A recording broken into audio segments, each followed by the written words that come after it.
Good morning. Welcome to Walking Boxing. Wednesday, December the 18th, 2024. That means just one thing. We have 7 days, yes, exactly 1 week until Christmas Day. And we can't wait. This is probably the time though where all us males start to panic.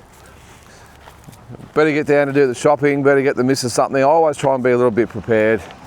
We've actually made a bit of a pact that we just get each other a couple of small things now because we like to spoil each other during the year, but I can imagine a lot of other males out there, as I said, panicking this time of year and running and just thinking, now what the hell am I going to get her? The kids are always normally under control because that's the wife's problem, of course. They always deal with that, but you still got to get the lovely something, don't you? So good luck to all you guys out there. All right, and the girls that need to get something for the husband. But as I said, the girls are normally a bit more organised than the guys. I'm sure they got their presents months ago. But anyway, big news this morning that I've seen. It hasn't actually become or been announced as official just yet. But I normally scour the websites before I go on my walk just to see maybe something's popped up over or during the night, because of course with Australian time we're in comparison to the rest of the world all over the place. So I always just have a look on the sort of about half a dozen sites in the morning and just see what's happening. And some news this morning: David Nyika is about ready or about to be announced apparently that he will be stepping into the ring to fight Opetaia on January 8th. Now, this hasn't been announced by Tasman Fighters or any of the other publications here in Australia. I would think that Noonan Boy at Australian Boxing Central would be all over this, but it hasn't been announced yet. But that was at about 7:30 this morning. So maybe all the Australian media haven't got out of bed yet and talked to the contacts overseas. I don't know. But it is being reported on a couple of different sites that David Nyika will be the one stepping in to face Opetaia on 3 weeks' notice. Now, I actually said on Monday night when this was raised, I had heard it was a possibility, but I discounted it. Didn't take it seriously, the person that told me. And I think someone else brought it up on Talking Boxing on Monday night. And I said, there's no way they're probably going to do that just on 3 weeks' notice. I mean, it's a big potential fight down the track, Australia, New Zealand, all that sort of stuff. Two very, well, I was going to say Jai's well known, not so much David, but I'm sure I thought they would change that going forward and put him on some cards maybe and really promote him up as the next big fight for Opetaia. But no, sounds like David is going to step in on January 8th. So again, hasn't been confirmed, but it's on a couple of different sites this morning. So you just never know. Be a great fight if that's the case. I personally don't think David Nyika is ready for Opetaia, and it'll be entertaining. I'm sure he'll give a good fight, but I almost liken it to the David Benavides, David Morel fight. David Nyika probably playing the part of David Morel, where he's shows a lot of talent. He's had a few good wins, hasn't really beaten anyone of note, and he's going to step in with the established champion in Opetaia. Morel doing it against David Benavides. So not to say that not without a shot, but I just think both of those guys are just a little bit early in their careers. I think Morel's got a better chance of beating Benavides than Nyika has of beating Jai, but good fight. I mean, wow, we wanted a great replacement. I think it's going to be a better fight probably than what the Shinkara fight was. As I said, I just thought it was a little bit early. But anyway, the rest of the card has been announced, by the way. Let's have a look at... where is it? I've got the rest of the card here. All right, so Justice Honey against Sean Potgieter, I think it is, from South Africa. That'll be for, I think it's for a belt, isn't it? It doesn't say. IBF Pan Pacific title, that will be. Then we have Austin Akuso against Habib Ahmed. That is for no titles, it's a 10 rounds at light heavyweight. Max McIntyre with a quick turnaround. He's going to fight Abdul Salam Saman over 10 rounds for the IBF Youth Super Middleweight title. Ben Mahoney, good to see him back, or Manny, however you want to pronounce it. He's going to fight Fan Zhang over 10 rounds for the IBF Pan Pacific title. And then what's the other fight we've got there? Billy McAllister, I'm not sure who that is. He's going to fight Jordan Towns over 4 rounds at light heavyweight. So it's a good card. What's that? We've got 1, 2, 3 10 rounders and a 12 rounder. So you just get the impression that Mick Francis and Tasman Fighters have taken a little bit of a leaf out of the book of Turkey Al Sheikh in the Riyadh season and just stacking that card. I love it, and I'm pretty sure others will follow. There's no use having 1 or 2 good fights in the card when you can have 5 or 6. So yeah, good card. Not quite sure about the opposition of the A side or the first names I read out, but I'm sure they will, if there's titles on the line, and the records actually look too good. I didn't read them out there, but they all look pretty good. So looks like we're going to have a great day. I'm thinking it'll be, what date is January the 8th? I think it's a night. Well, let's have a quick look.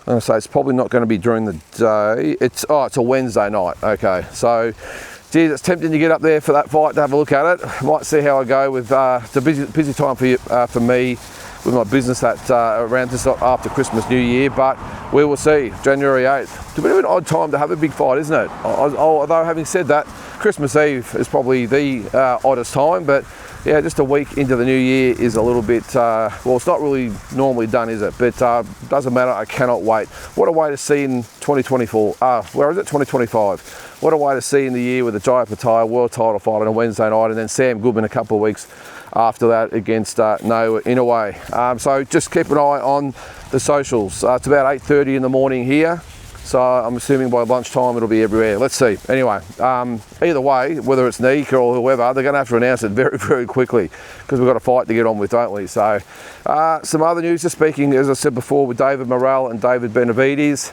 There was the press conference, and as expected, bit of push and shove, and I'm going to do this to you, and I'm going to do that to you. Look, I don't normally like to see that sort of stuff, but I get the 2 young guys. Emotions are running high. It looks to be genuine dislike between the 2 fighters. I think it's going to be a really, really good fight. Morel not without his chances. I think he's very capable of springing an upset, even though I did say it was maybe a little bit early. He's probably got the best chance, and I think he's a live chance. Benavides is actually looking a little bit past Morel. He's talking about maybe fighting Zurdo Ramirez after this one at cruiserweight. Let's hope that Opetaia has something to say about that, and we're talking unification fights with him instead of a fight with Benavides. But potentially, could we even see, we've got Jai against possibly Nyika or whoever else it's going to be. Benavides fights Zurdo, and then the winner fights Jai in a unification super fight. How good would that be? I think I would back Benavides to beat Ramirez. How good would that be to have Jai Opetaia fight David Benavides for the WBC, is it? What's he got? So Jai's obviously got the IBF. And I think Zurdo, has he got the, no, he hasn't got the WBC. It might be WBA, whatever, I don't care. Whatever, could be the ABC battle, wouldn't care. Benavides versus Opetaia would be massive. And the Jai's first real mega fight. It'll be pretty good. Anyway, the other bit of news today, it is Manny Pacquiao's 46th birthday. I'll spit that out. The legendary Pac-Man. I've got so many great memories of Manny, just like I'm sure a lot of you have out there. 8th division world champion, still in really, really good condition. And I've actually seen him fight live 5 times throughout the journey. And the first big fight I ever went to in Las Vegas was a Manny Pacquiao fight. And it was against Ricky Hatton at the MGM Grand. I did it on a whim. I did it on a couple of weeks' notice. I just a bit stressed with work and everything else going on. And I just seen him fight Oscar De La Hoya. I might have told this story before, but I'm going to tell it again anyway, just because it's his birthday. But he'd just beaten Oscar De La Hoya a few months back, and I remember thinking, wow, what a performance. And then it was announced he was fighting Hatton in Vegas, and I thought, what the hell, I'm just going to go. So I went by myself to the MGM Grand, flew over there, and watched him absolutely obliterate Ricky Hatton in 2 rounds. I just remember the excitement in the arena that night. It was out of control, and if you've seen the British fans before, they turn out in force, and they were so loud, and the drums beating and the trumpets and all that sort of stuff. The whole town was, there's only one Ricky Hatton singing out all the bars and up and down the strip. It was really good. But on fight night, they were very quiet, and the Filipinos found some voice. And the Filipinos were absolutely ecstatic that night. And I remember going to the after party at the Mandalay Bay and saw him. He got up there and he sang, and it was just an awesome experience. My first fight. I'd been to Las Vegas about 5 or 6 years before that with my wife Tara, and we'd seen Shane Mosley there against, I can't even remember who it was, Raul Marquez I think it was. Went 3 rounds. It wasn't a great fight. It wasn't a big crowd, nothing like that, but to go to one of these super fights at the MGM Grand, I mean, as a kid I'd always grown up dreaming about it, and to go see one of the most explosive and dynamic fighters I think I've ever seen in my life, whether it be on TV or live, was just sensational. And he absolutely blew Ricky Hatton away, and I can still remember that crack of that left hook that he landed on Ricky Hatton and put him out for the night. Above the 16,000 people in attendance, you could hear it. And then Ricky Hatton hitting the floor, and I really felt for Ricky Hatton because that was peak Manny Pacquiao. That is, I think, the best performance of Manny Pacquiao's career. Maybe it was the styles that made it that way. Ricky Hatton just led with his chin basically, and didn't give Manny Pacquiao any angles, any setups. He just kept marching forward, and Manny Pacquiao just had a field day and just absolutely cut him to ribbons. So, Manny did back that fight up with the win over Miguel Cotto as well. So I think those 2 fights and the Oscar fight before that, a little bit of an asterisk beside it because of where Oscar was in his career, but I mean, to do that against Oscar De La Hoya, the way he did was just amazing as well. So I think that was his peak.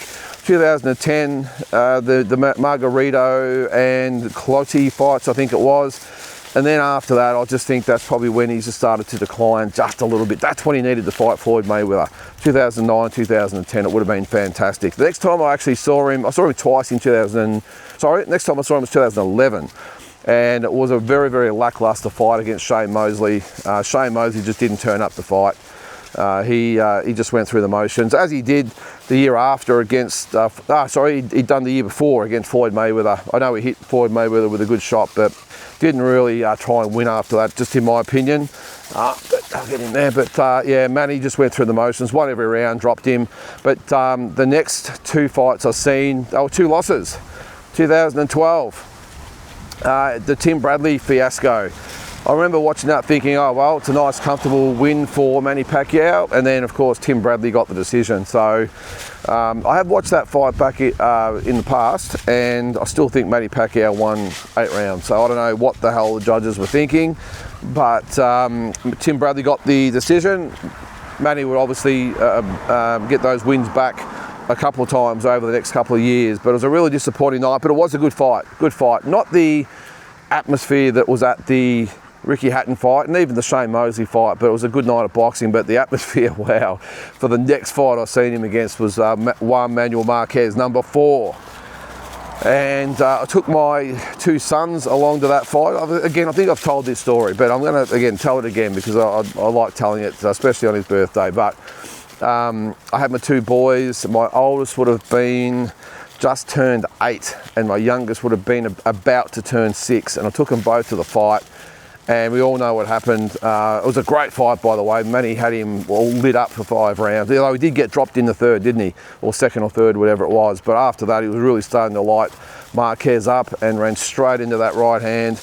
And had my 2 boys with me, and we all got showered with beer and pretzels and you name it. Everyone just threw everything up in the air, and the Mexican fans just went absolutely berserk.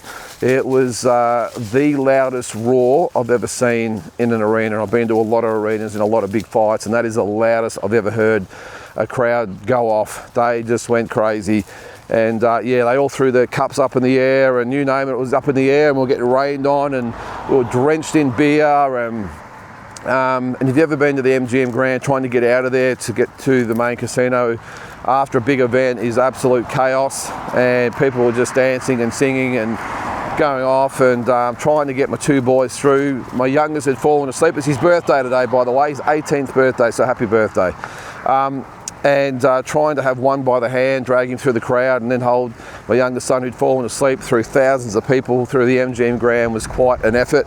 We were staying at the New York, which was across the street on the other side of the strip. So yeah, it was a bit of a nightmare, but what a performance that was win by Juan Manuel Marquez. And then the last fight I've seen him in live was the Jeff Horn fight, of which I'm wearing the hat at the moment that I got at the fight. And we all know what happened in that one and the circumstances, and whether you think he won or lost doesn't really matter. It was just great to see him live, and did get to meet him a couple of times as well, Manny, and just such a lovely guy. Will just go out of his way, no matter who you are, to shake your hand, take a photo, whatever it might be. So all the best to Manny Pacquiao. The only thing I would say on top of that is, Manny, please don't get back in the ring again. I don't want to see him box. Maybe the odd exhibition or two, but this talk about fighting Mario Barrios or someone else in a real fight, I don't like it. Even though Barrios is limited, I don't like it. I just want to see Manny retire, as I said, maybe do some exhibitions. He's going to be inducted in the Hall of Fame next year, and wouldn't that be great to be at as well, along with Benny Pazienza. Wow. I'll tell you what, there's no big fights next year, which is a silly thing to say because there seems to be big fights every couple of months these days, but wouldn't it be great to be there at the International Hall of Fame for Manny Pacquiao's induction and Benny Pazienza's induction. I think I said yesterday I'll do a bit of story time over the holiday season when there's not much going on, and I'll tell the story of when I went to the International Boxing Hall of Fame a couple of years ago to see the induction of about a dozen all-time greats, but we'll get to that down the track. But yeah, so happy birthday, Manny Pacquiao. I think that's about it, guys. As I said before, keep a lookout for the news today. If it is announced that Opetaia is fighting Nyika, if not, I will address it tomorrow and retract that statement. But by all accounts, that is what's going to happen, so keep a lookout. So guys, have a great Wednesday. It's hump day again, 1 week till Christmas, and get out and get those presents and get organised for Christmas. We'll catch you tomorrow.